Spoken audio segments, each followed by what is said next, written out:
চলো আজ খুব সহজ পদ্ধতিতে শিখে নেব কিভাবে ক্রিস্পি চিকেন বানানো যায়।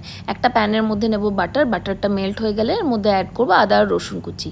যখন আদা রসুন কুচি একটু ভাজা ভাজা হয়ে যাবে এর মধ্যে অ্যাড করব চিলি ফ্লেক্স, সঙ্গে দেবো 5 থেকে 6 টেবিল স্পুন মতো টোম্যাটো কেচাপ, আর দেবো 1 টেবিল স্পুন মতো সোয়া সস।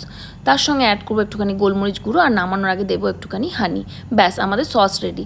এরপর টুকরো টুকরো করে কেটে রাখা চিকেনটাকে ময়দার মধ্যে ডাস্টিং করব। ময়দার মধ্যে থাকবে নুন আর গোলমরিচ, এই দিয়ে ফার্স্ট কোটে আমি ডাস্টিং করব। করে নিয়ে একটা বাটির মধ্যে 2টো ডিমকে ফেটাবো, ফেটিয়ে ওই যে ডাস্টিং করা যে চিকেনটা আছে ওর মধ্যে চুবিয়ে আবার ময়দার মধ্যে আরেক কোট করে খুব ভালো করে কিন্তু চিকেনটা আমাদেরকে ভেজে নিতে হবে। ঠিক যেভাবে এখানে ভিডিওতে দেখাচ্ছি এইভাবেই কিন্তু তোমরা করবে।